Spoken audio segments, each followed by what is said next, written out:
Bonjour.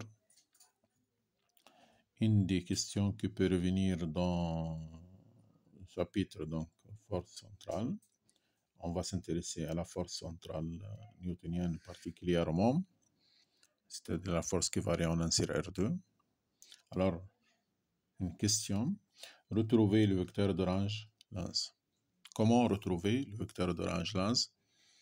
À partir des lois que vous connaissez, à savoir donc la relation fondamentale de la dynamique et le théorème du moment cinétique. Vous saviez que pour une force centrale, il existe deux constantes, l'énergie et le moment cinétique. En plus, si la force est newtonienne, donc il existe aussi ce vecteur A. Donc le vecteur A, c'est un vecteur qui est constant uniquement pour une force en 1 sur R2. Il n'est pas constant pour les forces générales dans le cas général.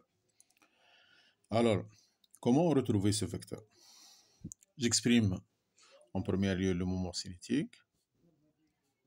C'est M, R fois V. Et je sais bien que R, c'est R, E, R. Et V, c'est la dérivée. Donc c'est R point E, R. L'astuce ici, c'est de garder ce vecteur, la dérivée de ce vecteur. Il ne faut pas remplacer par θ point. Plus R, DER sur dt. Puis, calculer le moment cinétique. C'est M, RER fois R point donc ER plus R DER sur dt. R produit vectoriel ER, ça donne 0. Donc ça donne M R carré ER produit vectoriel DER sur dt. Une fois que nous avons obtenu ce résultat, donc je vais prendre la RFD. Maintenant, donc j'en ai dp sur dt égale F, la force, donc est égal à moins K sur R carré fois ER. Puis je multiplie vectoriellement cette expression dp sur dt par le vecteur R égale moins K sur R carré fois ER fois L. Comme L est un vecteur constant, donc je peux ici le rentrer à l'intérieur de la dérivée sans rien changer.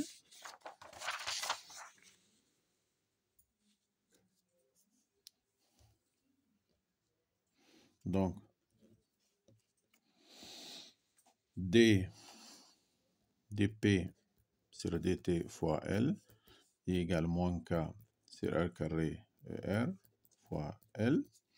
Donc, c'est là, je vais remplacer par d sur dt de P fois L. Lorsque je dérive P, je trouve ce terme-là. Lorsque je dérive L, je trouve 0. Égal moins K sur R carré ER. Et je remplace L par l'expression que j'ai retrouvée fois M R carré ER fois DER sur dt. Donc, je peux simplifier ici par le R carré. Donc, il reste moins K fois M, ER, produit vectoriel, ER fois DER sur dt.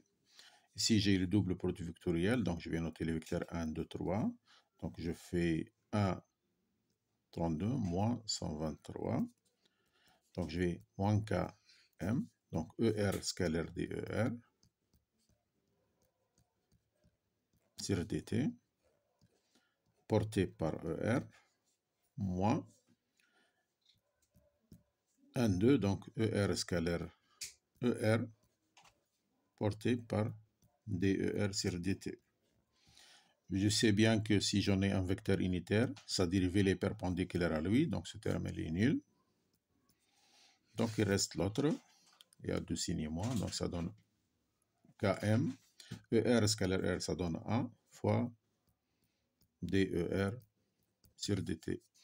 Je divise par Km